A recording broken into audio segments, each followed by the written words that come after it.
ألم يأتكم نبأ الذين من قبلكم قوم نوح وعاد وثمود والذين من بعدهم لا يعلمهم إلا الله جاءتهم رسلهم بالبينات فردوا أيديهم في أفواههم وقالوا إنا كفرنا بما أرسلتم به وإنا لفي شك مما تدعوننا إليه مريب قالت رسلهم أفي الله شك فاطر السماوات والأرض يدعوكم ليغفر لكم من ذنوبكم ويؤخركم إلى أجل مسمى قالوا إن أنتم إلا بشر مثلنا تريدون أن تصدونا عما كان يعبد آباؤنا فأتونا بسلطان مبين قالت لهم رسلهم إن نحن إلا بشر مثلكم ولكن الله يمن على من يشاء من عباده وما كان لنا أن نأتيكم بسلطان إلا بإذن الله وعلى الله فليتوكل المؤمنون وما لنا ألا نتوكل على الله وقد هدانا سبلنا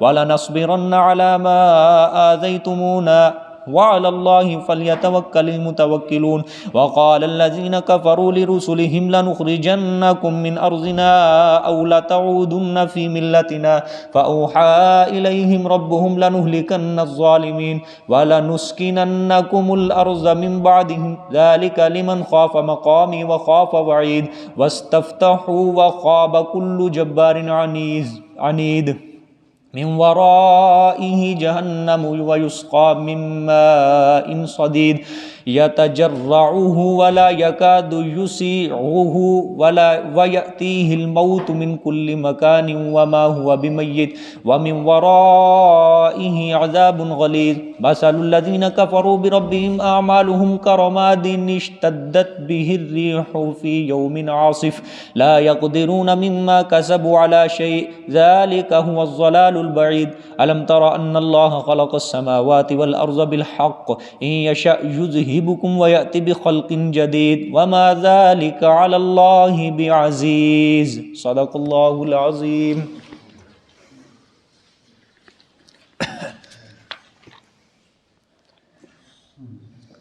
کل کے سبق میں اللہ تعالیٰ نے بیان فرمایا کہ اے میرے پیغمبر یہ جو ہم نے آپ کے اوپر کتاب اتاری یہ اس وجہ سے کہ آپ لوگوں کو شرک و کفر کے اندھیروں سے نکال کر توحید کی روشنی کی طرف لے کر آئیں. اور پھر اللہ تعالیٰ نے عقلی دلیل بیان فرمائی کہ اس اللہ کے رستے کی طرف آپ لے کر آئیں جس نے یہ زمین و آسمان کو پیدا کیا، اور جو کافر اس سے انکار کریں گے ان کے لیے بڑا سخت عذاب ہوگا. اور وہ کافر کون سے ہوں گے؟ دنیا کی زندگی کو آخرت کے اوپر ترجیح دیتے ہیں اور اللہ کے رستے سے روکتے ہیں، اللہ کی توحید میں ٹیڑھ پن تلاش کرتے ہیں، یہ لوگ دور کی گمراہی میں ہیں. پھر اللہ نے ایک شبے کا جواب دیا کہ اللہ نے فرمایا ہم نے گزشتہ قوموں کے جو بھی رسول بھیجے انہی کی زبان کے اندر بھیجے تاکہ احکامات سمجھنے کے اندر سمجھانے کے اندر آسانی پیدا ہو. اور اس کے بعد اللہ تعالیٰ نے حضرت موسیٰ علیہ السلام کا قصہ بیان فرمایا کہ میرے پیغمبر ہم نے موسیٰ کو بھی بنی اسرائیل کے لیے اسی لیے بھیجا تھا تاکہ وہ ان کو شرک و کفر کے اندھیروں سے نکال کر توحید کی طرف لے کر آئیں. اور جس طرح موسیٰ علیہ السلام نے اپنی قوم کو اللہ کے احسانات انعامات یاد دلائے اور آزمائشیں یاد دلائیں، میرے پیغمبر آپ بھی اپنی قوم کو موسیٰ کی طرح انعامات یاد دلائیں، احسانات یاد دلائیں اور آخرت کے عذاب کا ڈراوا دے. اور ماضیہ یعنی ماضی کے جتنی بھی امتیں گزری ہیں، جماعتیں گزری ہیں، انکار کی وجہ سے جو ان کے اوپر میرا عذاب آیا، آپ اس عذاب سے اپنی قوم کو ڈرائیں. کل کا جہاں سبق ختم ہوا تھا فَإِنَّ اللَّهَ لَغَنِيٌّ حَمِيدٌ، یہ سارا حضرت موسیٰ علیہ السلام کا اللہ نے کلام ذکر فرمایا کہ حضرت موسیٰ نے اپنی قوم کو کہا تھا کہ اگر تم اللہ کی ناشکری کرو گے، اس کی بات کو نہیں مانو گے، تو اگر ساری زمین کے اندر جتنے بھی لوگ ہیں ہر ذی روح چیز اس کی ناشکری کرے تو اللہ کو کوئی پرواہ نہیں ہے، اللہ کو کسی چیز کی ضرورت نہیں ہے، اللہ بے پرواہ ہے، اللہ بے نیاز ہے، ہم سب نیاز مند ہیں. ٹھیک ہے، اور وہ خوبیوں والا ہے، تعریفوں والا ہے. آج یہ واقعہ اولا شروع ہو رہا ہے، یہ تخویف دنیاوی پر مشتمل ہوگا، یعنی معاندین امم سابقہ کی بربادی سے عبرت حاصل کرو. معاندین کا، ضدی لوگوں کا، جو گزشتہ قوموں کا اللہ نے دنیا کے اندر ان کے حال کو برباد کیا، ان کو اللہ نے عذاب سے ہلاک کر دیا، ان سے عبرت حاصل کرو۔ اب یہ واقع اولا اللہ تعالیٰ یہ تخویف دنیاوی کے اوپر مشتمل ہوگا، یہ اللہ بیان فرمائیں گے۔ ٹھیک ہے، ترجمہ دیکھیں جی۔ الم یأتکم نبأ الذین من قبلکم قوم نوح وعاد وثمود، کیا نہیں آئے واقعات ان کے پاس، کیا نہیں آئے واقعات تمہارے پاس، الذین ان لوگوں کے، من قبلکم جو ان سے پہلے گزرے، قوم نوح وعاد اور عاد وثمود اور سمود، ٹھیک ہے، اور والذین من بعدہم اور وہ لوگ جو ان کے بعد آئے، ٹھیک ہے، یعنی قوم نوح، قوم عاد، قوم سمود کے جو بعد قومیں آئیں ان کے واقعات نہیں آئے ان کے پاس، یعنی ان کے بعد کون ہے؟ قوم شعیب ہے، قوم لوط علیہ السلام ہے، اسی طرح اور قومیں جتنی بھی آئی تھی وہ ساری اللہ تعالیٰ بیان فرما رہے ہیں کہ ان کے واقعات نہیں پہنچے ان تک۔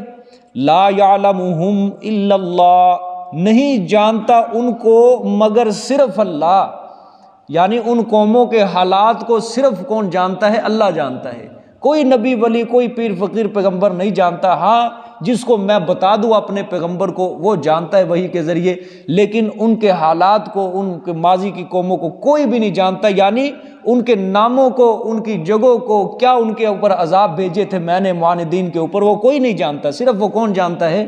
اللہ جانتا ہے۔ جاءتہم رسلہم بالبینات فردوا ایدیہم فی افواہہم، آئے ان کے پاس ان کے رسول واضح دلائل لے کر، آئے ان کے پاس ان کے رسول واضح، ساتھ واضح دلائل کے۔ یہ اللہ تعالیٰ واقع اولا بیان فرما رہے ہیں، تخویف دنیاوی پر مشتمل ہے۔ اللہ فرما رہے ہیں یہ مشرکین مکہ یہ نہیں جانتے، یہ قوم نوح، قوم عاد، قوم سمود اور ان کے بعد جتنی قوموں کے واقعات تھے، کیا ان کو خبر نہیں ہے ان کی کہ ان واقعات کو صرف اللہ ہی جانتا ہے اور کوئی نہیں جانتا؟ اللہ تعالیٰ نے قرآن کے ذریعے ان کو باخبر کر رہے ہیں۔ ان کے پاس، ان قوموں کے پاس اللہ کے پیغمبر توحید کا پیغام لے کر آتے تھے، لیکن انہوں نے پیغمبروں کی توحید کو ٹھکرایا، انکار کیا، پیغمبر کے اوپر بے جا اعتراضات کیے، پیغمبروں کے اوپر تکلیفوں مشقتوں کے اندر مبتلا کیا انہوں نے، ٹھیک ہے، زخم پہنچائے پیغمبروں کو، تانے دیے۔ آخر میں اللہ تعالیٰ نے اس قوم کو عذاب سے تباہ و برباد کر دیا۔ یہ ہے واقعہ اولا، تخویف دنیاوی کے اوپر مشتمل ہے۔ اللہ مشرکین مکہ کو دنیا کے عذاب سے ڈرا رہے ہیں کہ میرے پیغمبر ان کو اس طرح ڈرانا ہے آپ نے، سمجھ آ گئی ہے؟ ہاں، اقوام ماضیہ کے بیان کرنے کا مقصد کیا ہے؟ موجودہ دور کے مشرکین کو عبرت دلانا، سبق دلانا، تاکہ وہ مومنین کے حالات سن کر اور کافروں کے حالات سن کر عبرت حاصل کریں اور راہ راست پر آ جائیں، ٹھیک ہے۔ اللہ نے فرمایا ان کے رسول ان کے پاس آئے ساتھ واضح دلائل لے کر توحید کے، پھر انہوں نے کیا کیا قوم نے؟ فردوا ایدیہم فی افواہہم، اللہ اکبر، پس رد کیا انہوں نے اپنے ہاتھوں کو ان کے منہوں میں۔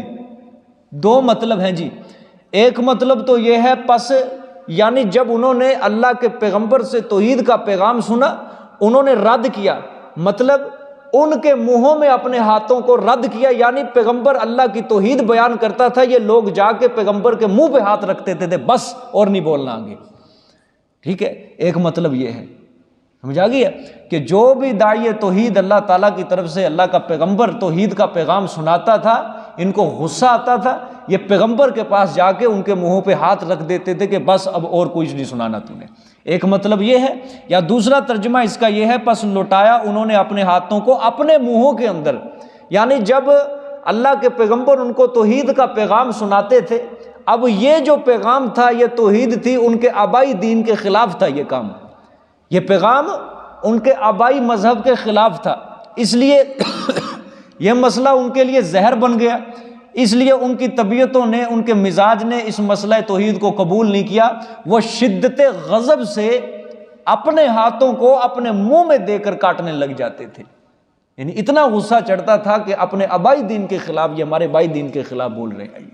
ٹھیک ہے، یہ دو مطلب. لیکن پہلا مطلب زیادہ راجح مفسرین فرماتے ہیں کہ پیغمبروں کے منہوں کے اوپر ہاتھ آ کے رکھ دیتے تھے. اپنے ہاتھوں کے اپنے منہ کے اوپر ہاتھ رکھنے کی ان کو کیا ضرورت تھی، کیونکہ پیغمبر کے تو وہ پہلے دشمن تھے. ٹھیک ہے، اور پیغمبر کے منہ کے اوپر ہاتھ رکھتے تھے کہ بس اور نہیں تو نے پیغام سنانا اور کوئی کلام نہیں کرنا.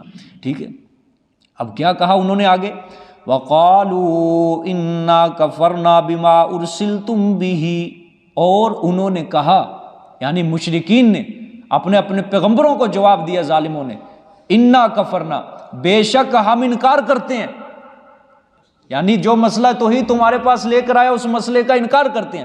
بما ارسلتم، ساتھ اس کے جو تم بھیجے گئے، بھی ساتھ اس کے، یعنی مسئلہ توحید کے ساتھ، جس مسئلے کے ساتھ مسئلہ توحید کے ساتھ تم بھیجے گئے، ہم اس مسئلے کا کیا کر رہے ہیں، انکار کر رہے ہیں، ہم نہیں مانتے ایسے مسئلے کو، لے جاؤ اپنا مسئلہ. وَإِنَّا لَفِي شَكٍّ مِّمَّا تَدْعُونَنَا إِلَيْهِ مُرِيبٌ، اور بے شک ہم البتہ شک میں ہیں اس مسئلے سے جس کی طرف تو ہمیں بلاتا ہے، جو ہمیں تو بلا رہا ہے، الیہ طرف اس کے. مریب ترجمہ دھیان سے، ایسا مسئلہ جو رات دن ہمیں تردد میں ڈالے ہوئے ہے، ایسا مسئلہ جو رات دن ہمیں تردد کے اندر ڈالے ہوئے کہ اس مسئلے نے ہمیں پریشان کر کے رکھ دیا ہے. ٹھیک ہے، یہ لفظ سورۃ ہود کے اندر بھی آیا تھا. ٹھیک ہے، کہ تو کون سا مسئلہ ہمیں سنا رہا ہے کہ جس مسئلے نے ہمیں رات دن تردد کے اندر ڈالے ہوئے ہیں. کہ مشرک کی حالت دیکھو اور ایک موحد کی حالت دیکھو، کہ مشرک کو شرک کر کر کے، گناہ کر کے اس کو سکون ملتا ہے، اور ایک موحد کو توحید کے اوپر گامزن رہ کے، توحید کے اوپر چل کے اس کو سکون ملتا ہے.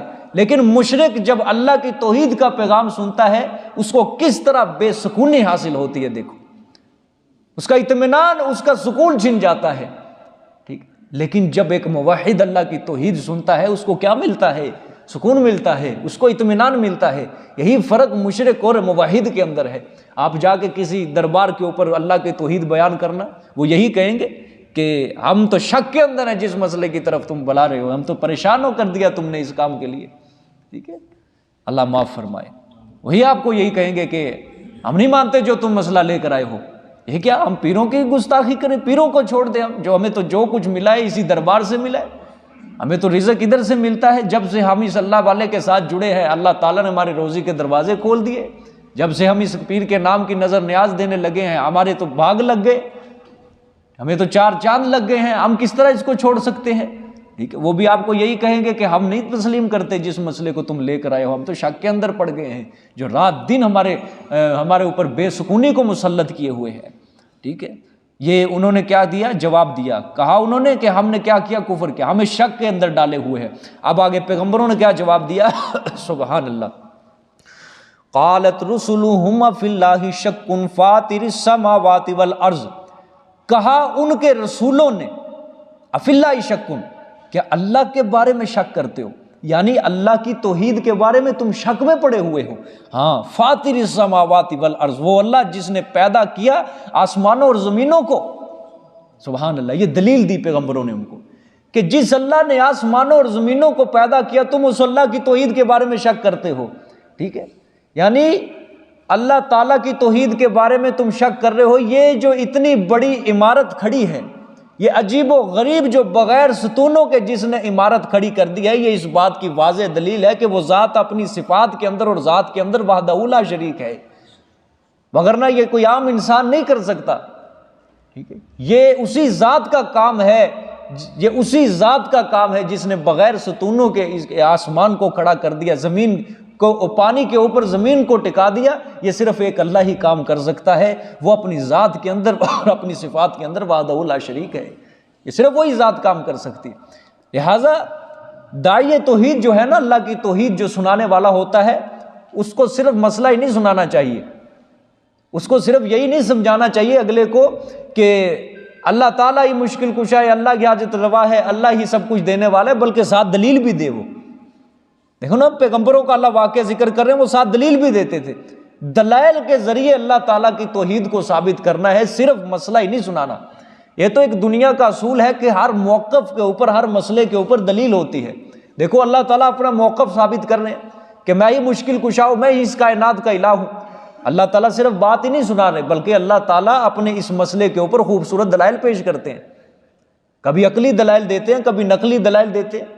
تو پیغمبروں نے جو بھی داعی توحید اللہ تعالیٰ نے جن کو اپنا نمائندہ بنا کر دنیا میں بھیجا، وہ اللہ تعالیٰ کے ساتھ توحید بیان کرنے کے ساتھ ساتھ وہ عقلی دلائل دیا کرتے تھے۔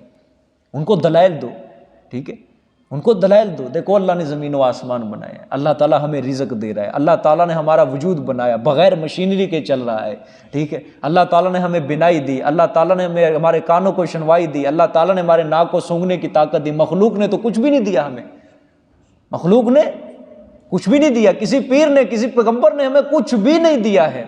ہمیں جو کچھ بھی دیا ہے اللہ نے دیا ہے، لہٰذا ہمیں عبادت بھی صرف اللہ کی کرنی چاہیے۔ یہ ہوتی ہے عقلی دلیل۔ اور نقلی دلیل کیا ہے؟ ماضی کے کسی قصے کو بیان کرو ان کے سامنے کہ دیکھو حضرت ابراہیم علیہ السلام جس قوم کی طرف مبعوث ہوئے تھے وہ بھی شرک و کفر کے اندر مبتلا تھی، حضرت ابراہیم نے ان کو توحید سنائی۔ حضرت نوح علیہ السلام کا قصہ سناؤ، حضرت ہود علیہ السلام کا، حضرت صالح علیہ السلام کا قصہ سناؤ۔ یہ ہوتا ہے انداز توحید بیان کرنے کا، ٹھیک ہے۔ آگے دیکھیں اللہ کے رسولوں نے کیا کہا کہ تم اللہ کے بارے میں شک کرتے ہو؟ وہ اللہ جس نے زمین و آسمان کو پیدا کر دیا، یعنی اتنی بڑی جس نے عمارت کھڑی کر دی، ٹھیک ہے، یہ خود بخود تھوڑی بن گئی ہے یہ عمارت، ٹھیک ہے، یہ ایک عقلی دلیل دی، ٹھیک ہے۔ اور ساتھ یدعوکم لیغفر لکم من ذنوبکم ویؤخرکم الی اجل مسمی، اور پیغمبروں نے کہا اللہ جو تمہیں اپنی توحید کی طرف بلاتا ہے نا، وہ ظالموں تمہارا اپنا ہی فائدہ اس کے اندر، اس کا کچھ نہیں ہے، تمہارا اپنا فائدہ ہے۔ فائدہ کیا ہے؟ بلاتا ہے وہ تمہیں مسئلہ توحید کی طرف، کیوں؟ لیغفر لکم، تاکہ وہ بخش دے واسطے تمہارے، من ذنوبکم، تمہارے گناہوں کو، تمہارے گناہوں کو کیا کر دے؟ بخش دے۔ ایک بار تم لا الہ الا اللہ کا اقرار کر لو، اللہ تعالیٰ تمہارے سابقہ گناہوں کو معاف کر دیں گے، ٹھیک ہے نا۔ ہاں، وَيُؤَخِّرَكُمْ إِلَىٰ أَجَلٍ مُّسَمًّى، اور دوسرا فائدہ تمہارا کیا ہوگا؟ وہ تم سے مؤخر کر دے گا ایک میعاد مقرر تک، ٹھیک ہے، وہ مؤخر کر دے گا تم کو خیر خوبی کے ساتھ ایک میعاد مقرر تک۔ کیا مطلب ہے؟ یعنی اگر اللہ کی توحید نہیں نہ مانو گے تو دنیا کے اندر تمہارے سر پہ عذاب کھڑا ہے، پھر اگر تم اللہ کی توحید کو مان لو گے تو پھر ایک مدت تمہیں مل جائے گی، ٹھیک ہے، یعنی تمہارے اوپر جو تمہارے لیے موت اللہ نے مقرر کیا نا، اس موت سے تم مر جاؤ گے۔ اگر تم نے شرک کیا نا تو پھر موت سے پہلے تم عذاب دیے جانے کے ساتھ ہی تم ہلاک ہو جاؤ گے، اللہ برباد کر دے گا تمہیں، ٹھیک۔ اگر توحید کو قبول کر لو گے ایک مہلت مل جائے گی تمہیں، سمجھ آ گئی؟ پھر تسلی کے ساتھ، سکون کے ساتھ اللہ تمہیں موت دے گا اور پھر تم اللہ کے پاس پہنچ جاؤ گے خوشی خوشی، وگرنہ اللہ تعالیٰ غضب کی حالت کے اندر اللہ تعالیٰ کو پاؤ گے اگر شرک کر کے جاؤ گے تم دنیا سے، ٹھیک ہے۔ آگے یہ دوسرا فائدہ بیان کیا پیغمبر، لیکن کفار نے کوئی نہیں مانی پیغمبروں کی، کچھ نہ مانا، یعنی اتنی خوبصورت اللہ کے نبیوں نے تبلیغ کی لیکن انہوں نے کچھ بھی نہ مانا۔ انہوں نے 3 اعتراض پیش کیے اب اپنے پیغمبروں کے سامنے۔ کتنے اعتراض؟ 3 شبے، 3 اعتراض انہوں نے پیش کیے۔ کیا ہے جی؟ پہلا اعتراض دیکھیں، قالوا ان انتم الا بشر مثلنا، کہا انہوں نے نہیں ہو تم مگر بشر ہماری جیسے، نہیں ہو تم بشر آدمی مگر ہمارے جیسے، پہلا شبہ ہے۔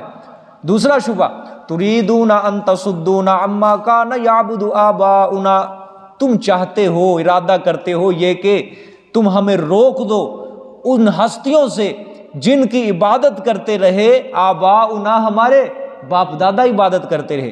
ہاں، یہ دوسرا شبہ انہوں نے پیش کیا۔ تیسرا شبہ، فَأْتُونَا بِسُلْطَانٍ مُبِينٍ، پس لے آؤ تم ساتھ واضح دلیل کو ہمارے پاس، یہ جو تم معجزے دکھا رہے ہو ان معجزات کے علاوہ تم کیا دو، ہمیں واضح دلیل دو۔ 3 شبہات پیش کیے، ٹھیک ہے۔ پہلا شبہ انہوں نے کیا دیا کہ تم ہم جیسے آدمی ہو، ٹھیک ہے، جس طرح ہم انسان ہیں تم بھی انسان ہو، تو انسان ہونے میں حقیقت بشر کے اندر تو ہم برابر ہیں۔ یہ کس طرح ہو سکتا ہے، کیسے ممکن ہو سکتا ہے کہ ایک انسان رسول بھی بن جائے اور دوسرا انسان اس کی پیروی کرے؟ یہ تو ہم نہیں کر سکتے۔ تم کو ہمارے اوپر کوئی فضیلت حاصل نہیں ہے، کوئی برتری حاصل نہیں ہے جو ہم تمہاری کوئی پیروی کریں، ہم تمہاری فرما برداری کریں، تو کوئی تم ہماری طرح ہی بشر ہو۔ میں کہتا ہوں نا، ہر دور کا مشرک جو ہے یہ اسی چیز کا قائل رہا ہے کہ پیغمبر جو ہوتا ہے بشر نہیں ہوتا، وہ نوری ہوتا ہے، وہ فرشتہ ہوتا ہے۔ دیکھو یہاں اللہ تعالیٰ نے ہر کسی کا واضح کر دیا ہے۔ یہاں دیکھو انتم جو ضمیر ہے نا یہ جمع کی ہے، انتم ضمیر کس کی ہے؟ جمع کی ہے. اور قالو ضمیر بھی کیا ہے؟ جمع. یہاں قالا نہیں ہے، واحد نہیں ہے. قالا مطلب اس نے کہا، قالو انہوں نے کہا. ٹھیک ہے. ان انتم نہیں ہو تم، یعنی تم جتنے بھی رسول ہو، جتنی بھی قوموں کے اللہ حالات، کٹھی ساری قوموں کے اللہ حالات یہاں پہ ذکر کر رہا ہے. ہر قوم نے اپنے پیغمبر کو یہی کہا کہ تو ہمارے جیسے بشر ہے، ہمارے جیسے بشر ہے، کوئی برتری کوئی فوقیت حاصل نہیں ہے تجھے. ہر دور کے مشرک کا یہ عقیدہ رہا ہے کہ پیغمبر بشر نہیں ہوتا. حضرت نوح علیہ الصلوۃ والسلام کو بھی یہی کہا کہ تو بشر ہے ہماری طرح ہے، کوئی نوری تو نہیں ہے، کوئی فرشتہ. پیغمبر جو ہوتا ہے وہ نوری ہوتا ہے. اور آج کے لوگوں نے نبی تو مان لیا لیکن بشریت کا کیا کیا ہے؟ انکار کیا ہے. ٹھیک ہے. اور ان لوگوں نے بشریت کا اقرار کیا اور نبوت کا کیا کر دیا؟ انکار کر دیا. فلسفہ ایک ہے، عقیدہ ایک ہے، فلسفہ جدا نہیں ہے. سمجھ آئی ہے؟ ہاں. ان لوگوں نے بشریت کو تو مانا لیکن نبوت کا کیا کر دیا؟ انکار کر دیا. اور آج کے لوگوں نے نبی تو مان لیا لیکن بشریت کا کیا کیا؟ انکار کیا. ہاں فلسفہ ایک ہے، وہ بھی کہتے تھے کہ جو بشر ہوتا ہے وہ نبی نہیں بن سکتا. ٹھیک ہے. اور یہ بھی کہہ رہے ہیں کہ نبی جو ہوتا ہے وہ بشر نہیں ہو سکتا. وہ بھی یہی کہہ رہے ہیں، وہ بھی یہی کہہ رہے ہیں. صرف بات ایک کا کی کے کا فرق ہے بات کے اندر، لیکن فلسفہ کیا ہے؟ ایک ہی ہے. ہر دور کے مشرک کا عقیدہ. دیکھو اللہ تعالیٰ نے ساری قوموں کے حالات یہاں پہ ذکر کر دیا ہے. ساری قوموں نے اپنے پیغمبروں کو یہی کہا کہ تو ہماری جیسے ہی بشر ہے، ہمارے جیسے بشر ہے. ٹھیک ہے. یعنی تو بھی کھاتا ہے. آئے گا آگے انشاءاللہ. وہ اعتراض پیش کرتے تھے کہ تو کیسا پیغمبر ہے، تو بازاروں کے اندر چلتا ہے، تو کھاتا پیتا ہے، تو کس طرح بشر ہو سکتا ہے؟ یعنی پیغمبر جو ہوتا ہے وہ نوری ہوتا ہے، اور نوری کھاتا پیتا نہیں ہے، وہ بشر. جس طرح پیچھے بھی آیا نا کہ وہ شبہ پیش کرتے تھے کہ یہ کیسا نبی ہے، اس کی اولاد ہے، اس کی بیویاں ہیں. ٹھیک ہے. اللہ نے جواب دیا کہ جتنے بھی پہلے پیغمبر آئے تھے ان کی بیویاں تھیں، ان کی اولاد تھی. ٹھیک ہے. آگے بھی آئے گا انشاءاللہ. ان کا شبہ تھا یہ کیسا پیغمبر ہے، وَيَمْشِي فِي الْأَسْوَاقِ، یہ بازاروں کے اندر چلتا پھرتا ہے، یہ کھاتا پیتا ہے، یہ سب کچھ کرتا ہے، یہ کیسا پیغمبر ہے؟ ٹھیک ہے. اور واقعتاً جو پیغمبر ہوتا ہے نا، پیغمبر ہوتا ہے وہ بشر ہوتا ہے اور وہ کھاتا پیتا ہے. آپ صلی اللہ علیہ وسلم کی کتنی حدیثیں ہیں. آپ صلی اللہ علیہ وسلم اپنے صحابہ کے ساتھ کھاتے تھے. نوری جو ہوتا ہے اس کا خون نہیں ہوتا، اس کا خون وہ انسان سے ایک الگ مخلوق اللہ تعالیٰ نے بنائی ہے، فرشتوں کو. آپ صلی اللہ علیہ وسلم کا خون مبارک غزوہ احد کے اندر نہیں گرا. احادیث بھری پڑی ہیں. غزوہ طائف کے اندر آپ صلی اللہ علیہ وسلم کا خون اتنا گرا کہ پاؤں مبارک کے اندر جم گیا. کیا حدیثیں بھری نہیں ہوئی؟ اور جو بشر ہوتا ہے اس کے اوپر تلوار اثر نہیں کرتی، تیر اثر نہیں کرتا. سمجھ آ گئی ہے کہ نہیں؟ ہاں بشر ہوتا ہے جو اس کے اوپر تلوار اثر کرتی ہے، تیر اثر کرتا ہے، اور نوری کے اوپر اثر نہیں کرتا. سمجھ آ گئی کہ نہیں بات؟ اور آپ صلی اللہ علیہ وسلم کو نہیں لگے تھے تیر، آئے نہیں تھے. آپ صلی اللہ علیہ وسلم کو زخم لگے، کتنے لگے تھے کہ نہیں؟ زخم، خون مبارک نکلا. یہ ساری صفتیں کس کی ہیں؟ یہ بشر کی صفتیں، یہ نوری کی صفتیں نہیں ہیں یہ ساری. آپ نے آج تک سنا ہو کوئی فرشتہ کسی جنگ میں شہید ہو گیا؟ سنا ہو؟ نوری کو اللہ تعالیٰ نے یہ صفت رکھی نہیں. یہ تو انسان کے ساتھ خاص ہے. انبیاء کو شہید کیا گیا. بنی اسرائیل کے بارے میں نہیں اللہ نے قرآن وَيَقْتُلُونَ النَّبِيِّينَ بِغَيْرِ حَقٍّ کہ وہ نبیوں کو کیا کرتے تھے؟ قتل کرتے تھے، شہید کرتے تھے. کیا ہے یہ؟ اللہ نے نبیوں کے ساتھ صفت لگائی ہے. اللہ نے کہیں کہا ہو کہ فلانی قوم نے فرشتوں کو شہید کر دیا، وہ فرشتہ پیغام لے کر آتا تو اس نے فرشتے کو پکڑ کے کیا کر دیا؟ ختم کر دیا. یہ نوری کے ساتھ یہ ساری صفتیں ہوتی ہیں. یہ ساری سمجھ آ گئی ہے کہ نہیں؟ بشر اور ہوتا ہے، نوری اور ہوتا ہے. جس نے اللہ کی توحید کا انکار کیا ہے نا، اس نے پیغمبر کی بشریت کا بھی کیا کیا ہے؟ انکار ہی کیا ہے. یہ سیدھی سادی بات ہے. سمجھ آ گئی ہے کہ نہیں بات؟ ہاں یہ بات الگ ہے بھائی. یہاں پھر میں مسئلہ واضح کرتا جو کسی کے ذہن میں یہ نہ ہے کہ مولوی صاحب نے پیغمبر کو عام انسان کو ملا دیا. یہ بات الگ ہے کہ اللہ نے جو مرتبہ دیا ہے، فضیلت دی ہے، ساری مخلوق میں سے، ساری انسانوں میں سے سب سے زیادہ مرتبہ دیا ہے جو پیغمبروں کو دیا ہے. فضیلت کے اعتبار سے، مرتبے کے اعتبار سے، عظمت شان کے لحاظ سے انبیاء سب سے اعلیٰ اور افضل ہیں. ٹھیک ہے. یہ بات میں اسی لیے واضح کر رہا ہوں. ٹھیک ہے. عام مخلوق کا کم مرتبہ ہے، سب سے اعلیٰ، سب سے اولا، سب سے افضل مرتبہ جو ہے وہ پیغمبروں کا ہے. سمجھ آ گیا کہ نہیں بات؟ ہاں دیکھیں جی، یہ پہلا شبہ انہوں نے پیش کیا کہ تمہیں ہمارے اوپر کوئی برتری حاصل نہیں، کوئی فضیلت حاصل نہیں ہے۔ اب اس پہلے شبے کا جواب دیں گے، آگے رسولوں کا جواب۔ قالت رسلهم ان نحن الا بشر مثلكم ولكن الله يمن على من يشاء من عباده۔ ہاں اب پہلے شبے کا جواب رسول دیں گے، کتنا خوبصورت جواب دیا۔ کہا واسطے ان کے رسولوں نے، ٹھیک ہے، کہا واسطے ان کے رسولوں نے، رسول نہیں ہے جمع ہے، رسولوں نے، نہیں ہے ہم، نحن یہ بھی جمع کی ضمیر ہے، نہیں ہے ہم الا بشر مثلکم مگر بشر تمہاری مثل۔ واقعتاً تم جو بات کہہ رہے ہو نا کہ ہم بشر ہیں، ہم واقعتاً تمہارے جیسے ہی بشر ہیں۔ بولو سارے پیغمبروں نے کیا جواب دیا؟ ہم تمہارے جیسے ہی کیا ہیں؟ بشر ہیں، آدمی ہیں۔ لیکن آج کا مولوی کہتا ہے پیغمبر کو بشر کہنا یہ گمراہی ہے، یہ گستاخی ہے، گستاخی ہے۔ اللہ کا قرآن دیکھو، پیغمبر خود کہہ رہے ہیں کہ ہم تمہارے جیسے بشر ہیں۔ ہم جب بشر کہہ دیتے ہیں نبی کو، یہاں پہ گستاخی کا فتویٰ لگتا ہے، گستاخی کا فتویٰ لگتا ہے۔ اللہ کا قرآن واضح کہہ رہے ہیں، قل انما انا بشر مثلکم، سورۃ کہف کی آخری آیت پڑھیں گے انشاءاللہ آپ۔ کیا میرے پیغمبر آپ فرما دو سوائے اس کے نہیں میں تو تم جیسا بشر ہوں، تم جیسا آدمی ہوں۔ وہ صاف واضح اعلان ہے۔ ایسے ہی مولوی دن رات اپنے ضائع کر رہے، طویلیں نکال رہے، اس کے اندر طویلیں نکال رہے، کیوں وقت ضائع کرتے ہو اپنا؟ مفسرین بھی اس بات کے اوپر آگاہی کرتے ہیں، یہی بات اسی بات کے اوپر متفق ہے، پیغمبر بشر ہی ہوتا ہے، پیغمبر بشر۔ کیوں آج کا مولوی اتنا اپنے روٹی چمکانے کے لیے، پیسہ چمکانے کے لیے، نہیں جی پیغمبر نور ہوتا ہے، پیغمبر نور ہوتا ہے، پیغمبر نور ہوتا ہے۔ پیغمبر ذات کے اعتبار سے بشر ہے، صفات کے اعتبار سے نور ہے۔ کیا ہے؟ پیغمبر ذات کے اعتبار سے بشر ہے، صفات کے اعتبار سے کیا ہے؟ نور ہے۔ اس کی پیغمبر کی جتنی بھی تعلیمات ہیں ساری نور ہیں، روشنی ہے، ٹھیک ہے۔ پیغمبر کی ساری تعلیمات کیا ہے؟ روشنی ہے۔ یہ قرآن روشنی ہے، آپ صلی اللہ علیہ وسلم کی حدیث روشنی ہے۔ اسی طرح اولیاء کرام جتنے بھی آئے ان کی ساری تعلیمات روشنی ہے۔ ائمہ مجتہدین جتنے بھی دنیا کے اندر آئے ان کی ساری تعلیمات روشنی ہے۔ وہ ذات کے اعتبار سے وہ بشر ہے، انسان ہے وہ ذات کے اعتبار سے، ٹھیک ہے۔ اللہ تو قرآن میں خود کہہ رہے ہیں، سورۃ انعام کے اندر ہم پڑھائے ہیں کہ ہم نے پیغمبروں کو جو بشر بنایا ہے نا، وہ اس وجہ سے بنایا ہم نے پیغمبروں کو بشر تاکہ ایک دوسرے کے ساتھ طبیعت مانوس ہو جائے۔ اللہ حکمت بیان کرتے ہیں قرآن پاک کے اندر، ٹھیک ہے۔ دیکھیں جی پیغمبروں نے جواب دیا کہ نہیں ہے ہم مگر بشر تمہاری مثل۔ ہاں وَلَٰكِنَّ اللَّهَ يَمُنُّ عَلَىٰ مَن يَشَاءُ مِنْ عِبَادِهِ، اور لیکن اللہ احسان کرتا ہے اوپر جس کے چاہتا ہے اپنے بندوں میں سے۔ یہ کتنے شبہات تھے ان کے؟ 3 شبہات تھے۔ پہلے 2 شبہوں کا جواب اسی کے اندر ہے۔ پہلے شبے کا جواب پیغمبروں نے دیا، بے شک ہم تم جیسے بشر ہیں، ٹھیک ہے، اس سے ہم انکار نہیں کرتے، لیکن اللہ اپنے بندوں میں سے جس پر چاہتا ہے احسان کرتا ہے، یعنی نبوت اور رسالت سے اس کو سرفراز کر دیتا ہے۔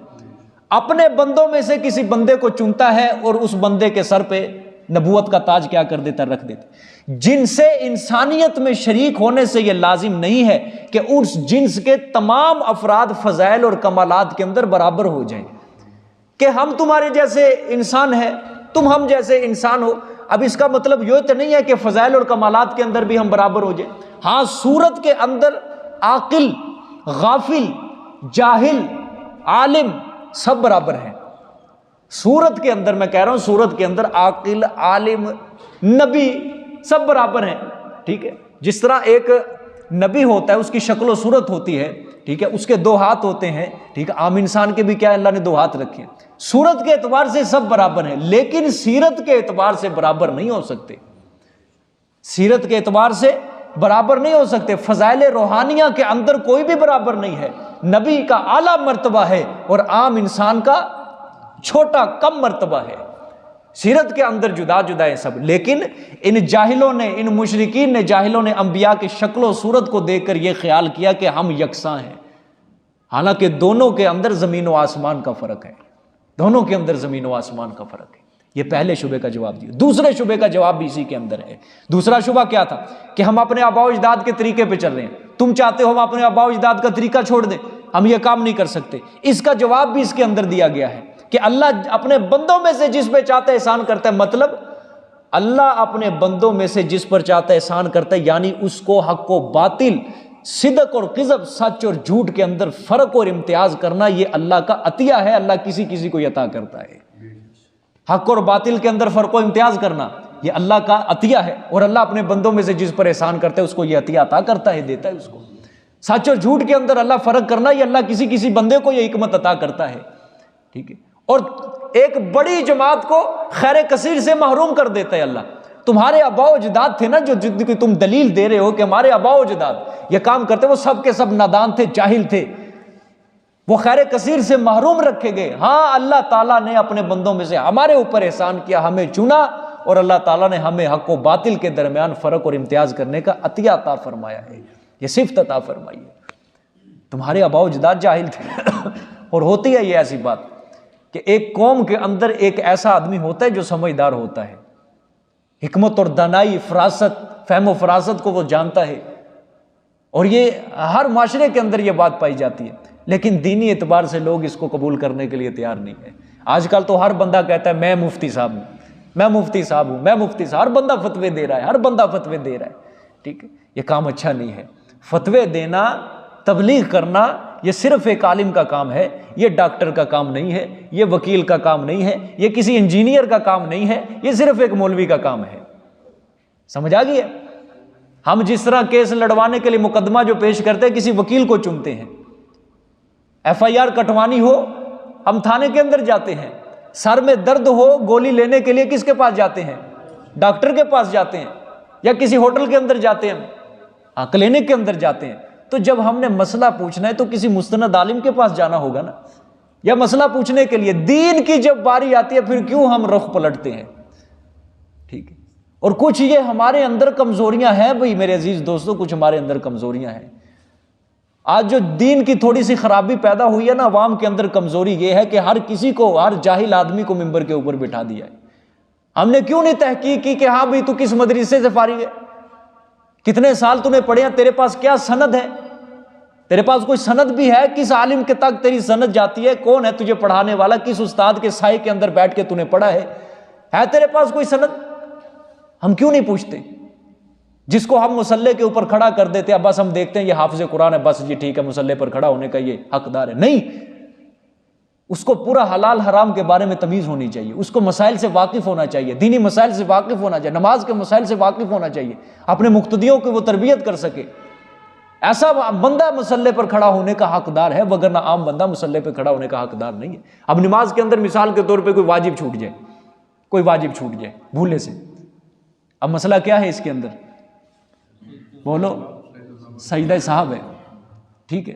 میں مثال دیتا ہوں، ایک مثال دیتا ہوں آپ کو اس کی۔ رکوع ہے نا، رکوع یا دوسرا التحیات ہے، دوسرا قاعدہ، اب یہ واجب ہے، انسان اس کو چھوڑ دے، کھڑا ہو گیا، بس ٹھیک ہے، اس کو بیٹھنے کی ضرورت نہیں، اب یہ بھولے سے چھوٹ گیا ہے، بس بیٹھنے کی ضرورت نہیں، واجب ہے، بھول کے چھوٹ گیا، اب کیا ہے آخر میں سجدہ صاحب کر لے، اس کی نماز ٹھیک ہو جائے گی، پوری ہو جائے گی۔ اب کسی انسان کو بھی اس مسئلے کا نہ پتہ ہو، مصلے کے اوپر آگے کھڑا ہو جائے، اس نے التحیات کو چھوڑ دیا، کیا کرے گا وہ؟ کیا کرے گا؟ دوبارہ پڑھے گا؟ دوبارہ ہی پڑھے گا نا۔ اگر اس کو پتہ ہوتا اس مسئلے کا بھی سجدہ صاحب اگر میں نے کر لیا تو میری نماز ٹھیک ہو جائے گی، مکمل ہو جائے گی، تو نماز تو دوبارہ پڑھنے کی ضرورت نہیں ہے۔ بات سمجھ میں آ گئی ہے کہ نہیں؟ ہاں، یہ باتیں ہوتی ہیں سمجھنے کی، کچھ ہمارا بھی قصور ہے، ہم نے کیوں نہیں تحقیق کی؟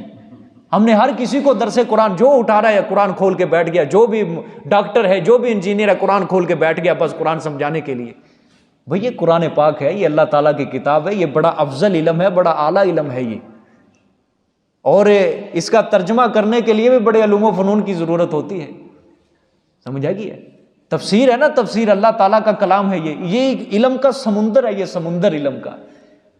آج کل جو ہر بیوقوف اٹھ کے قرآن پاک کا درس شروع کر رہا ہے وہ صحابہ کرام کے اوپر بھی بکواسات کر رہے ہیں، محدثین کے اوپر، مفسرین کے اوپر بکواسات کر رہے ہیں، وہ ساری کیا ہے؟ اپنے گھر میں بیٹھ کے پڑھی ہیں کتابیں، بس ٹھیک ہے، ہو گیا، الحمدللہ الحمدللہ۔ ہم نے بھی استاد کے سائے میں بیٹھ، کچھ دن پہلے ادھر پروفیسر صاحب آئے تھے میرے پاس، آ کے مجھ سے سوال جواب شروع کر دیے۔ کیا سوال ہے جی؟ یہ مثال کے طور پہ ایک اصطلاح آپ کے سامنے بیان کرتا ہوں، شکوہ۔ اللہ کیا کرتے ہیں؟ شکوہ کرتے ہیں۔ وہ کہتے ہیں جی آپ یہ شکوہ کریں، اللہ شکوہ کر ہی نہیں سکتا مخلوق سے۔ میں نے پھر آیت پڑھی وما قدر اللہ حق کا قدری، یہ کیا ہے؟ کہ اللہ کہہ رہے ہیں قرآن پاک کے اندر جس طرح لوگوں میری قدر کرنے کا حق تھا تم نے میری قدر نہیں کی اس طرح. کیا کہو گے اس کو تم؟ کہتے اس کو شکوہ نہیں کہہ سکتے اور لفظ. میں نے کہا بتاؤ پھر کیا لفظ ہے اس کے لیے. اب لفظ بھی نہ بتائے. سمجھیے میں نے کہا میں ادھر ذمہ داری سے بیٹھا ہوں. میں نے 4 استادوں کے سائے میں بیٹھ کے تفسیر پڑھی ہے, 4 استادوں کے سائے میں قرآن پاک کی تفسیر. میں نے کہا آپ نے کس سے پڑھی ہے؟ کہتا جی گھر میں بیٹھ کے میں نے مطالعہ کیا. میں نے کہا تیرے میرے میں فرق یہی ہے بس. اور اچھی بڑی سفید پوش تھا. ٹھیک ہے, گھر میں بیٹھ کے میں نے تفسیروں کا مطالعہ کیا ہے, میں نے پڑھا ہے میرے گھر میں بیٹھ کے. میں نے کہا آپ کو حق نہیں ہے میرے اوپر اعتراض کرنے کا. میں نے استاد کے سائے میں بیٹھ کے پڑھا ہے, میرے پاس سند ہے, اور الحمدللہ میں تیرے سامنے ایسی سند بیان کر سکتا ہوں. میری سند الحمدللہ رسول اللہ صلی اللہ علیہ وسلم تک جائے گی.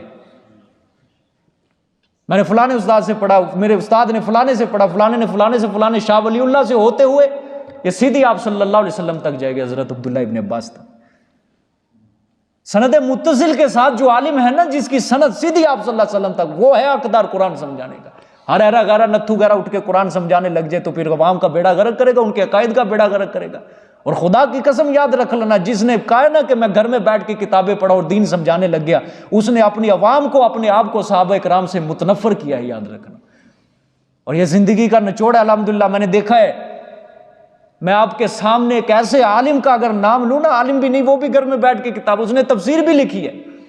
اگر میں نام لوں شاید آپ کے اندر کوئی ہے اس کے ایسے معتقد, اس نے انہیں بھی تفسیر پڑھی ہو. اس کا قلم بھی نہیں بچا صحابہ کرام کے اوپر, اس نے بھی قلم اٹھایا ہے اور لوگ اس کے معتقد ہیں. اس نے بھی صحابہ کرام کو نہیں چھوڑا. حضرت امیر معاویہ رضی اللہ تعالیٰ عنہ کے مظلوم شخصیت, اس کو بھی نہیں چھوڑا. حضرت اماں عائشہ رضی اللہ تعالیٰ عنہ کو چھوڑا. حضرت عمر فاروق, بھئی ہماری تو عقل بھی گوارا نہیں کرتی, خدا کی قسم وہ تو میرے پیغمبر کی صحبت میں بیٹھنے والے تھے. ہم 1400 سال کے بعد آ کے ان کے اندر غلطیاں اچھالیں, ان کے اندر غلطیاں نکالیں. ہمارا علم وہاں تک رسائی نہیں کر سکتا. بھئی قرآن سیدھا بات ہے, قرآن سیدھا سیدھا مسئلہ بیان کر رہے. وہ پکے مومن تھے اللہ کے نزدیک, اللہ نے ان کے سارے گناہوں کو معاف کر دیا. اگر جس نے اب صحابہ کے اوپر قلم اٹھائی, اپنی گندی زبان کھولی, وہ اپنی آخرت خود برباد کرے گا, خود برباد کرے گا. اپنے آپ کو عقل مند کہنا اور صحابہ کو بے عقل کہنا, یہ کہاں کی عقل مندی ہے؟ سبحان اللہ, یہ کہاں کی عقل مندی ہے؟ یہ کوئی عقل مندی نہیں ہے. سمجھ آئیے, قرآن پاک جو ہے نا, قرآن پاک یہ بڑا اعلیٰ علم ہے. اس کو سمجھنے کے لیے کسی استاد کی ضرورت ہے, کسی استاد کے سائے میں بیٹھ کے اس کو سمجھنا چاہیے. سمجھ آئیے. ہاں اگر کوئی بندہ تفسیر پڑھنا چاہتا ہے, کوئی مستند تفسیر لے لے, اپنے گھر میں اس کا مطالعہ کرے, کوئی ایسا مسئلہ نہیں. لیکن جو کہہ گیا نا کہ میں بس عالم بن گیا ہوں, بہت بڑا عالم بن گیا, وہ نہیں کام, یہ نہیں کام چلے گا. سمجھو اس کی گمراہی کی پہلی سیڑھی شروع ہو چکی ہے. سمجھا؟ دیکھیں جی آگے. اللہ اکبر. یہ دوسرے شعبے کا بھی جواب اسی کے اندر ہے. میں نے کہا نا کہ اللہ نے فرمایا, انبیاء نے جواب دیا کہ حق و باطل کے اندر جو فرق و امتیاز ہے, یہ بھی اللہ کسی کسی کو اوپر احسان کرتا ہے. آگے وما کان لنا ان ناتیکم بسلطان الا باذن اللہ. تیسرا شبہ تھا تو لے آئے ہمارے پاس کوئی دلیل. یہ معجزات جو تم نے دکھا دیا نا, ان کے علاوہ کوئی اور معجزہ لے کے ہمارے پاس. تیسرا شبہ, اگر تم دعوی نبوت میں سچے ہو نا, تو ہمارے سامنے کوئی روشن دلیل لے کر آؤ. ہمارے سامنے کیا لے کر آؤ؟ روشن دلیل لے کر آؤ جس کو ہم تسلیم کریں. جو تم نے معجزات دکھلائے ہیں نا, ان کے اوپر ہمارا دل مطمئن نہیں ہے. ٹھیک ہے, دکھے نا پیچھے دیکھو, فاتونا بسلطان مبین, لے آ تو ہمارے پاس واضح دلیل, یعنی معجزہ لے کر آ. پیغمبر تو پہلے معجزے دکھاتے کہ یہ دیکھو اللہ نے ہماری نبوت کا یہ معجزہ. وہ کہتے تھے نہیں, یہ جو تم معجزہ دکھا چکے ہو نا, اس کے اوپر ہمارا دل نہیں ٹکتا. کوئی اور معجزہ لے کر آؤ ہمارے پاس جس کو ہم تسلیم بھی کریں, جو ایسا معجزہ ہو کہ ہم ایمان لانے کے اوپر مجبور ہو جائیں. ایسا معجزہ لے کر آؤ. مشرکین مکہ تھے نا, مشرکین مکہ, یہ آپ صلی اللہ علیہ وسلم کو کہتے تھے کہ آپ ہمارے پاس ایسا معجزہ لے کر آؤ جو موسیٰ علیہ السلام کو اللہ نے دیا تھا, یعنی لاٹھی سانپ بن جاتی تھی. یہ ایسے معجزے طلب کر. ان ظالموں کو, بدبختوں کو یہ قرآن وار والا معجزہ نظر نہیں آیا, جس میں اللہ نے چیلنج بھی دیا تم اس جیسی کوئی ایک صورت بنا کر لے کر, فاتو بصورۃ من مثلہ. ایسے عرب کے بڑے بڑے شاعروں کو فصاحت و بلاغت کے اندر جو ماہر تھے, ہزاروں اشعار عربی کے اندر وہ زبان نہیں یاد کر, اللہ تعالیٰ نے ایسا حافظہ دیا تھا, کوئی ایک بندہ, کوئی ایک شاعر بھی قرآن جیسی صورت نہیں بنا کے پیش کر سکا. قرآن نے ایسے ایسے بڑے فنکاروں کو قرآن نے عاجز کر دیا, اپنے آگے ہرا کے رکھ دیا. ان کو یہ معجزہ نہیں نظر آیا, ان کو معجزہ نظر آیا لاٹھی والا, وہ لاٹھی والا معجزہ. آج کل بھی لوگ اسی طرح ہیں. آپ قرآن سنا دو, کسی بندے کے وجہ سے اللہ تعالیٰ ہزاروں بندوں کو ہدایت دے دے، ٹھیک ہے، یہ اس کی بہت بڑی کرامت ہے۔ کسی بندے کے ذریعہ بنا دے اللہ تعالیٰ ہزاروں بندے شرک و کفر چھوڑ کے توحید کے راستے پہ آئیں، یہ بہت بڑی اس کی کرامت ہے۔ لیکن لوگ اس کرامت کو ماننے کے لیے تیار نہیں ہیں۔ لوگ کرامت مانیں گے، بھئی ہمیں کوئی ایسی کرامت دکھاؤ کہ فلانا پیر پھوں کرے اور بندہ مار دے، بس۔ آج کل کے لوگ اسی کرامت کے قائل ہیں نا کہ ایسی کرامت ہونی چاہیے۔ وہ بھی مشرک کہتے تھے لاٹھی سانپ بن گئی، لاٹھی سانپ بن گئی، ایسا معجزہ لاؤ ہمارے پاس۔ اور آج کل بھی لوگ بس کہیں بندہ مارا جائے، کاروبار فوراً اوپر چڑھ جائے، راتوں رات بس نوٹوں کی بارش ہو جائے، یہ اصل کرامت ہے، باقی کوئی کرامت نہیں۔ حضرت علی حجویری رحمۃ اللہ علیہ، نام سنا ہے نا، جس کو آج کل کو کہتے ہیں داتا صاحب، جس کو کہتے ہیں اللہ معاف فرمائے۔ اللہ کے بہت بڑے ولی تھے، بزرگ تھے یہ۔ ان کے پاس ایک بندہ آیا بڑی دور سے چل کے، اور آگے کہا 15 دن تک 20 دن تک ان کی خانقاہ کے اندر رہا، اور 15-20 دن کے بعد اس نے جا کے کہا کہ حضرت میں نے بڑی آپ کی کرامتوں کا چرچا سنا کہ حضرت صاحب بڑی باکرامت انسان ہے، بافیض انسان ہے، لیکن آپ کے اندر میں 2 ہفتے تک رہا ہوں، میں نے کوئی کرامت نہیں دیکھی ہے۔ حضرت نے اس سے فرمایا کہ بھئی دیکھو، آپ جتنے دن بھی میری خانقاہ کے اندر رہے ہو یہاں پہ، کیا تو نے خلاف سنت میرا کوئی فعل دیکھا ہے؟ تو اس نے کہا میں نے کوئی خلاف سنت فعل نہیں دیکھا، میں نے تو آپ کو متبع سنت دیکھا ہے۔ حضرت علی حجویری رحمۃ اللہ علیہ نے فرمایا اس سے بڑی کرامت اور کیا ہو سکتی ہے کہ مجھ سے کوئی فعل خلاف سنت سرزد نہیں ہوا۔ سمجھ آ رہی ہے بات؟ اصل کرامت ہی یہ ہے کہ اللہ کسی کے ہاتھ پہ کئی لوگوں کو اللہ تعالیٰ سیدھا رستہ نصیب کر دے، یہ اصل کرامت ہے۔ خدا کی قسم، یہ جو سٹیج کے اوپر مولوی ہیں نا، یہ بیڑا غرق کر کے چلے جاتے ہیں عوام کا، سال کے بعد آتے ہیں سٹیج کے اوپر چڑھ کے بس بیان کر کے چلے جاتے ہیں، اور عوام کے اعتقادات کو بگاڑ کے، ان کے عقائد کو بگاڑ کے چلے جاتے ہیں۔ میں ایسے ہزاروں سٹیج کے مولویوں کو اس بندے کے پاؤں کے اوپر قربان کرتا ہوں جو روزانہ اپنی مسجد کے اندر درس قرآن دے رہا ہے، جو روزانہ اپنی مسجد کے اندر حدیث کا درس دے رہا ہے، جو روزانہ اپنی مسجد کے اندر سنت کا درس دے رہا ہے، جس کی وجہ سے اس کے مقتدی، اس کے لوگ سیدھا رستہ پا رہے ہیں، سنت سے واقف ہو رہے ہیں، قرآن پاک سے واقف ہو رہے ہیں، دین سے واقف ہو رہے ہیں۔ اس کا کوئی احترام نہیں ہے لوگوں کے دلوں میں، جو روزانہ قرآن پاک سنا رہا ہے، جو روزانہ حدیث کا سبق دے رہا ہے، جو روزانہ دعوت و تبلیغ کا کام کر رہا ہے، لوگوں کے دلوں وہ کرامت نہیں ہے، لوگوں کے دلوں میں وہ کرامت نہیں ہے بالکل بھی۔ اور اللہ معاف فرمائے، یہ تو آج کاروبار بن چکا ہے کہ کوئی بابا مر جائے بس 3-4 اکٹھے ہوتے ہیں، یار کوئی کاروبار شروع کرتے ہیں۔ وہ کاروبار کیا ہے جی؟ 2-4 کرامتیں گھڑ لی انہوں نے، بس دربار بنا لیا، 4 دیواری بنا لی، جو لوگ آتے ہیں بھئی اس بابا جی کی یہ کرامت تھی، یہ کرامت، بس موت کی ہوتے چلے جاتے ہیں۔ اس طرح رونقیں ان کی کیا ہو جاتی ہیں؟ بحال ہو جاتی ہیں، اور یہ کاروبار ہے بہت بڑا دنیا کا۔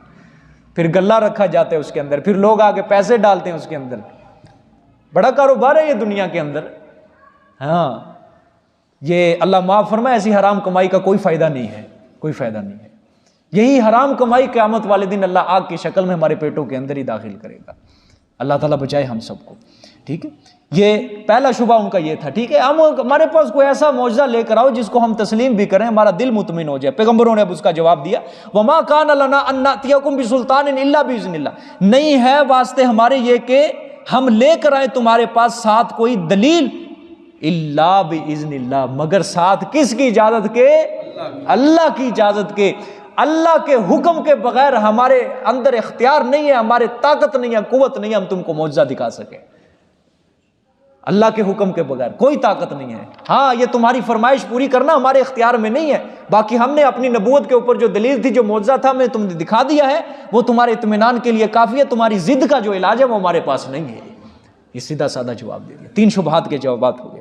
آگے وعلی اللہ فلیتوکل المؤمنون، اور اوپر اللہ ہی کے پاس چاہیے توکل کریں ایمان والے۔ آگے وما لنا الا نتوکل علی اللہ وقد ہدانا سبلنا، اور کیا ہے واسطے ہمارے، کیا ہو گیا واسطے ہمارے کہ نہ ہم توکل کریں، بھروسہ کریں اوپر اللہ کے، وقد ہدانا سبلنا، تحقیق رہنمائی کی ہمارے رستے کی طرف، اس نے یعنی اللہ نے ہمیں ہمارے رستے کی طرف کیا کی ہے؟ رہنمائی کی ہے، ٹھیک ہے۔ پیغمبروں نے جواب دیا کہ کیا ہو گیا کہ اللہ کے اوپر ہم بھروسہ نہ کریں، حالانکہ اسی نے تو ہمیں نجات اور ہدایت کی راہیں بتائی ہیں، ٹھیک ہے، اور وہ اللہ ہمیں تمہارے شر سے بچائے گا۔ جس خدا نے، جس ذات نے ہمیں ہدایت اور نجات کا رستہ دکھایا ہے نا، وہ اللہ تعالی ہمیں تمہارے شر سے بھی بچائے گا۔ ٹھیک ہے، ہاں آگے والا نصبرن علی ما آذیتمونا، اور البتہ ہم ضرور صبر کریں گے اوپر اس کے جو تم ہمیں تکلیف دو گے، جو بھی تم ہمیں مشقت دو گے، تکلیف دو گے، زخم پہنچاؤ گے نا، ہم اس کے اوپر صبر کریں گے، ہم جوابی کارروائی نہیں کریں گے، تمہارے اوپر صبر کریں گے۔ وعلی اللہ فلیتوکل المتوکلون، اور اوپر اللہ کے پاس چاہیے توکل کریں توکل کرنے والے۔ وقال الذین کفروا لرسلهم لنخرجنکم من ارضنا او لتعودن فی ملتنا فاوحى الیہم ربهم لنهلکن الظالمین۔ اللہ اکبر۔ اس تمام تر حجت کے بعد بھی کفار کے دل نرم نہیں ہوئے تھے۔ کیسی کیسی خوبصورت نبیوں نے تبلیغ کی دلائل کے ذریعے، لیکن ظالموں کے پھر بھی دل نرم نہیں ہوئے۔ کیا جواب دیا انہوں نے؟ دیکھو، اور کہا ان لوگوں نے جنہوں نے کفر کیا واسطے اپنے رسولوں کے، لَنُخْرِجَنَّكُم مِّنْ أَرْضِنَا، البتہ ضرور ہم تمہیں نکالیں گے اپنی زمین سے، نکال دیں گے اپنی بستیوں سے، اپنے ملک سے تم کو۔ أَوْ لَتَعُودُنَّ فِي مِلَّتِنَا، یا اتنی تکلیفیں دیں گے تمہیں ہم، یا لوٹ آؤ گے تم البتہ ضرور ہمارے مذہب میں، اپنے آباء و اجداد کی ملت کے اندر تم لوٹ آؤ گے۔ ٹھیک۔ فَأَوْحَىٰ إِلَيْهِمْ رَبُّهُمْ، پس وہی کی طرف ان کے رب نے، یہ کیا بگاڑیں گے بیچارے تمہارا، یہ تمہیں کیا نکالیں گے، لَنُهْلِكَنَّ الظَّالِمِينَ، البتہ ہم ضرور ہلاک کریں گے ظلم کرنے والوں کو۔ اپنے پیغمبروں کو اللہ نے تسلی دی، شافی و وافی تسلی دی، یہ ظالم تمہیں کیوں نکالیں گے، یہ کیا بگاڑیں گے تمہارا میرے پیغمبروں، ہم ان کو ہلاک کر دیں گے دنیا کے اندر اگر انہوں نے تمہارے ساتھ مخالفت کی۔ ہاں، حق داعی توحید کے خلاف جو بھی اٹھا ہے، ساری روئے زمین کے مشرک بھی اگر اٹھ کے کسی داعی توحید کو نقصان پہنچانا چاہے، کچھ بھی نہیں پہنچا سکتے وہ اس کو نقصان، کیونکہ اس کے ساتھ اللہ کی مدد، اور جس کے ساتھ اللہ کی مدد، جس کا بھروسہ توکل اللہ کے اوپر، اس کو کوئی نقصان نہیں پہنچا سکتا، اس کا کوئی بال بھی بیکار نہیں کر سکتا ہے، یاد رکھنا۔ سمجھ آئیے کہ نہیں؟ ہاں، اللہ اکبر۔ یہ جو کہا نا انہوں نے، لَتَعُودُنَّ فِي مِلَّتِنَا، تم اپنے مذہب کے اندر، اپنی ملت کے اندر واپس لوٹ آؤ گے۔ مطلب یہ نہیں ہے کہ پیغمبر قبل از نبوت شرک و کفر کرتے تھے، ان کے رسم و رواج کے اندر شامل ہوتے تھے، یہ مطلب نہیں ہے۔ مطلب یہ ہے کہ جب پیغمبروں کو اللہ نے نبوت نہیں نہ دی تھی، شرک و کفر سے تو وہ پاک تھے، ہر گناہ سے پاک تھے، لیکن وہ دعوت و تبلیغ کا کام نہیں کرتے تھے پیغمبر۔ ٹھیک ہے، اس لیے جب پیغمبر وہ ان کے ساتھ رہتے تھے نا، تو یہ سمجھتے تھے یہ بھی ہماری ملت کے اندر ہی شامل ہے۔ لیکن جب اللہ نے نبوت سے سرفراز کیا، انہوں نے اللہ کی توحید کا پیغام سنا، انہوں نے کہا یہ پتہ نہیں اپنے آباء و اجداد کے دین سے باغی ہو چکے ہیں، یہ اپنے آباء و اجداد کے دین سے نکل چکے ہیں، اس لیے وہ کہہ رہے تھے اپنی ملت کے اندر لوٹا، ملت کے اندر لوٹا۔ ٹھیک ہے، اللہ معاف فرمائے۔ یہ حضرت شعیب علیہ السلام کو بھی یہی دھمکی دی تھی، لَنُخْرِجَنَّكَ يَا شُعَيْبُ وَالَّذِينَ آمَنُوا مَعَكَ مِنْ قَرْيَتِنَا، اے شعیب ہم تجھے اور تیرے ماننے والوں کو اپنی بستی سے نکال دیں گے۔ حضرت لوط علیہ السلام کو بھی یہی دھمکی دی تھی، اخرجوا آل لوط من قریاتکم، نکالو لوط کو اور اس کے ماننے والوں کو اپنی بستیوں سے، یہ زیادہ پاک باز بنے پھرتے ہیں، ہمیں نصیحت کرتے ہیں، ہاں پاک بازوں کا ناپاکوں کے ساتھ کیا کام ہے، اسے بستی سے نکالو۔ اللہ اکبر، کتنے مشکلات پیغمبروں کے اوپر آئیں، کتنے زخم انہوں نے ظالموں نے دیے، کتنے مقابلے پیغمبروں نے کیے۔ اللہ اکبر، اللہ نے حوصلہ دیا تھا، اللہ نے جذبہ دیا تھا۔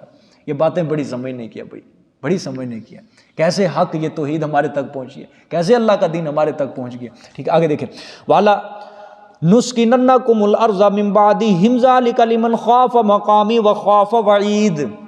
اللہ اکبر، اور البتہ ضرور ٹھہرائیں گے ہم تمہیں زمین میں بعد ان کے، یعنی اے مومنو ہم زمین میں بعد ان کے تمہیں کیا کریں، ان کافروں کے مشرکوں کے ہلاک کرنے کے بعد تمہیں زمین میں ٹھکانہ دیں گے۔ ذالک لمن خاف مقامی، یہ وعدہ نجات تمہارے ساتھ ہی صرف خاص نہیں ہے، بلکہ واسطے اس انسان کے لیے جو ڈر گیا میرے سامنے کھڑا ہونے سے، قیامت کے دن میرے سامنے جو کھڑا ہونے سے ڈر گیا نا، یہ وعدہ نجات میرا ہر کسی کے لیے۔ وخاف وعید، اور جو ڈر گیا میری وعید سے، تخویفات اخروی دنیاوی اللہ جتنی بھی دیتے، اللہ فرماتے جو میری تخویفات سے ڈر گیا نا، یہ وعدہ اس کے لیے کہ میں اس کو ضرور نجات دوں گا، دنیا میں بھی اور آخرت میں بھی۔ اور یاد رکھنا یہ جو چیز ہے نا، اس قسم کا خوف دینی اور دنیاوی دونوں اعتبار سے انسان کی کامیابی کی دلیل ہے۔ دنیاوی کام جو بھی کر رہے اللہ کا خوف رکھے، دینی کام جو بھی کر رہے اللہ کے خوف سے کرے، کامیابی اس کے قدم چومے گی۔ پھر کیا ہوا؟ ہاں، وَاسْتَفْتَحُوا وَخَابَ كُلُّ جَبَّارٍ عَنِيدٍ، نہ مانے وہ، اور فیصلہ طلب کیا انبیاء کے وعید سنانے کے بعد بھی مشرکین نے نئی فیصلوں کو مانا، وہ اڑے رہے، بلکہ اور فیصلہ طلب کیا انہوں نے ہر جبار سرکش عنید ضدی، ٹھیک ہے، واستفتحوا اور فیصلہ طلب کیا، وخافا اور نامراد ہوئے، کل جبار عنید ہر سرکش عنید ضد کرنے والا، ٹھیک ہے۔ یعنی اللہ نے فرمایا کہ جب یہ مشرکین اڑ گئے نا، پیغمبروں نے تبلیغ بھی کی، دعوت و توحید کا کام بھی کیا، اب کیا ہوا؟ مشرکین نے کیا کہا کہ بس جس عذاب سے تم ڈراتے ہو لے آؤ۔ ادھر سے پیغمبروں نے کہا یا اللہ پاک ہم حق اور فتح کے طلبگار ہیں، یا اللہ پاک ہمارے اندر فیصلہ کر دے۔ مشرکین بھی دعائیں کرتے تھے کہ یا اللہ ہم تیرے بزرگوں کی تعظیم کرتے ہیں، ہم تیرے بزرگوں کا ادب کرتے ہیں، ہم حق کے اوپر ہیں، ہماری مدد فرما۔ ادھر سے پیغمبر کہتے تھے یا اللہ ہم حق کے اوپر ہیں، ہم توحید کے اوپر ہیں، ہماری مدد فرما۔ پھر اللہ تعالیٰ نے فرمایا واستفتحوا وخاب، نامراد ہوئے ہر سرکش اور ضدی کرنے، کافر، منافق، مشرکوں کو ہم نے کیا کر دیا؟ برباد کر دیا، رسوا کر دیا، اور پیغمبروں کے حصے کے اندر ہم نے فتح رکھی اور نصرت رکھی، ہم نے ان کو اوپر کیا ہم نے۔ ہاں اب اللہ نے فرمایا کہ یہ تو صرف دنیا کا عذاب تھا، آخرت کا عذاب اب یہ واقعہ دو میں اللہ شروع من ورائہ جہنم، اللہ نے فرمایا پیچھے اس کے دوزخ ہے۔ دنیا کے پیچھے پھر کیا ہوگی؟ دنیا اب آگے آگے جا رہا ہے یہ وقت، اب پیچھے کیا ہوگی؟ جہنم۔ اللہ نے فرمایا یہ واقعہ دو میں یہ تخویف اخروی پہ مشتمل۔ اللہ نے فرمایا دنیا کا عذاب دے کے کیا بس ان کی جان چھوٹ گئی؟ نہ، وَمِن وَرَاءِ اس کے پیچھے جہنم ہے، وَيُسْقَى مِن مَاءٍ صَدِيدٍ اور پلایا جائے گا پانی پیپ کا، صدیدن کس کا؟ پیپ کا۔ اللہم احفظنا منہ، یتجرعہ اللہ گھونٹ گھونٹ کر پیے گا اس کو، گھونٹ گھونٹ کر پیے گا اس کو، جس طرح چائے پیتے ہیں گرم ہوتی ہے نا، گھونٹ گھونٹ کر پیے گا، ٹھیک ہے۔ ولا یکاد یسیغہ، اللہ اکبر، اور نہیں قریب کے نگل سکے اس کو، نہیں قریب، لا یکاد نہیں قریب، یسیغہ کہ نگل سکے اس کو، ویاتیہ الموت اور آئے گی موت اس کے پاس، من کل مکان چاروں جانب سے، ہر جگہ سے موت، وما ہوا بمیت اور نہیں ہوگا وہ مرنے والا، موت نہیں آئے گی، لیکن موت کے انواع، موت کی اقسام ہر طرف سے اس کو گھیر لیں گی، کوئی قسم موت کی، کوئی نوع ایسی موت کی نہیں ہوگی جو اس کو پہنچے گی نہیں، لیکن اس کو موت نہیں آئے گی وہاں پہ، اللہ اکبر۔ وَمِن وَرَائِهِ عَذَابٌ غَلِيظٌ اور پیچھے اس کے عذاب ہوگا سخت گندا، ایک عذاب کے پیچھے دوسرا عذاب اور گندا، تیسرا عذاب آئے گا اور سخت، چوتھا عذاب اور سخت ہوگا۔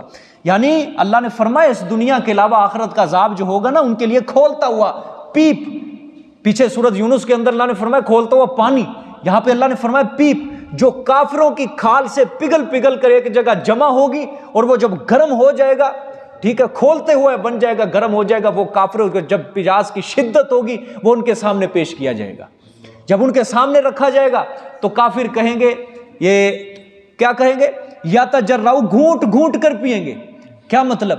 گرم ہوگا بہت زیادہ، ٹھیک، کراہت ہوگی، ناپسند سمجھیں گے نا، ایک ہوگا کراہت بھی ہوگی اس کو، ناپسند سمجھیں گے کہ نہیں پی سکتے وہ، دوسرا اس کا حرارت بہت زیادہ ہوگی، اس کے اندر شدت ہوگی حرارت کی، گرم ہوگا، اور ظاہری بات ہے دنیا کا گرم تو اور چیز ہے، جہنم کے اندر جو گرم کریں گے اللہ کافروں کے لیے وہ اور چیز ہے، وہ نہیں پی سکیں گے، وَلَا يَكَادُ يُسِيغُهُ نہیں بھی نگل سکیں گے اس کو، لیکن شدت پیاس کی وجہ سے ان کو پینا پڑے گا، پیاس کی شدت بھی اب جہنم کی کوئی کم نہیں ہوگی، اس کو پینا پڑے گا۔ اب حدیث شریف امام ترمذی رحمۃ اللہ علیہ نے یہاں پہ حدیث لکھی آپ صلی اللہ علیہ وسلم سے، حضور صلی اللہ علیہ وسلم نے فرمایا کافر کے آگے جب پیپ والا پانی پیش کیا جائے گا اس سے کراہت کرے گا، ناپسند سمجھے گا، جب اس کے منہ کے قریب کیا جائے گا نا وہ پانی پیے گا نہیں، قریب کیا جائے گا اس کا چہرہ جھلس جائے گا۔ مومن لفافہ یہ شاپر ہوتا ہے نا، اس کو آپ آگ کے اوپر کرو، آگ کے اندر نہیں، آگ کے اوپر کرو، یہ کس طرح کٹھا ہو جاتا ہے، جب اس کے منہ کے سامنے کافر کے سامنے پیپ والا پانی کرے گا نا تو اس کا چہرہ ایسے سڑ جائے گا، گل جائے گا، پھر کیا ہوگا، اور سر کی کھال اتر کر نیچے زمین پہ گر پڑے گی، وہاں پہ جہنم نیچے گر پڑے گی، اور آگے جب وہ پی جائے گا اس کی ساری انتڑیاں گل سڑ کے پخانے کی جانب سے نکل پڑیں گی، لیکن اس کو موت نہیں آئے گی، پھر دوبارہ اللہ اس کے جسم کو بحال کر کے اللہ تعالیٰ اور زیادہ سخت، پہلے کے عذاب سے اور زیادہ سخت اللہ تعالیٰ عذاب دیں گے اس کو۔ اللہ ہم سب کو بھی محفوظ فرمائے، اللہ ہم سب کو محفوظ فرمائے۔ خدا کی قسم یہ جو قرآن پاک کو ٹائم دے رہے ہو، یہ وقت ہمیں بچائے گا، یہ وقت ہمیں بچائے گا۔ یہ قرآن پاک جو تم آنکھوں کے سامنے پڑھ رہے ہو نا، اس کو دیکھ دیکھ کے پڑھ رہے ہو، دل لگی کے ساتھ پڑھ رہے ہو، یہ قرآن پاک یہ جہنم کے دروازے میں رکاوٹ بن جائے گا تمہارے لیے، یہ نہیں جانے گے انشاءاللہ، یہ نہیں جانے، یہ اللہ سے جھگڑا کرے گا ہمارے لیے انشاءاللہ۔ اسی کے اوپر ہمیں امید ہے، ایک انشاءاللہ اس کے اوپر امید ہے ہمیں، کیونکہ یہ جھگڑا کرے گا نا، اللہ اس کے جھگڑے کو کیا کرے گا؟ قبول کرے گا انشاءاللہ۔ اللہ تعالیٰ کیا کریں گے؟ قبول کریں گے۔ اور یہ جب ہمارے حق میں شفاعت کرے گا نا، اللہ فرمائیں گے جا تو میری کتاب ہے، میرا کلام ہے، جا اس کو خود ہی جنت کے اندر چھوڑ کے جا۔ سبحان اللہ، ٹھیک ہے، ہاں اس سے جڑ جاؤ خدا کے لیے، چھٹی نہ کیا کرو۔ جب آپ چھٹی کرتے ہو نا، مجھے دکھ ہوتے ہیں، آپ کا نقصان ہے اس کے اندر بہت زیادہ۔ اس چیز کا لحاظ کرو، اس کو ملحوظ خاطر رکھو، چھٹی نہ کرو خدا کے لیے۔ ایک دوسرے کا خیال رکھو، آپس میں بھائی بھائی بن کے رہو، اتحاد سے رہو، محبت سے رہو، بھائی چارے کو اپنے اندر قائم کرو، اور خدا کے لیے جس طرح یہاں بیٹھے ہو نا قرآن پاک سمجھ رہے ہو، جنت کے اندر بھی اسی طرح ہم جائیں گے اکٹھے ہو کے انشاءاللہ، وہاں بھی اسی طرح محفلیں جمائیں گے، قائم کریں گے انشاءاللہ العظیم۔ اور اللہ کی رحمت سے مایوس نہیں ہونا چاہیے۔ دیکھو بڑی سخت وعید ہے، اللہ فرما رہے ہیں کھولتا ہوا پانی، اور پھر اللہ فرمائے وَمِن وَرَائِهِ عَذَابٌ غَلِيظٌ، اور پیچھے اس کے عذاب ہوگا سخت۔ سمجھ آ گئی؟ جزاک اللہ جی، آج کے لیے اتنا کافی، صدق اللہ العظیم۔ جمعرات کو انشاءاللہ سپارہ ختم کریں گے۔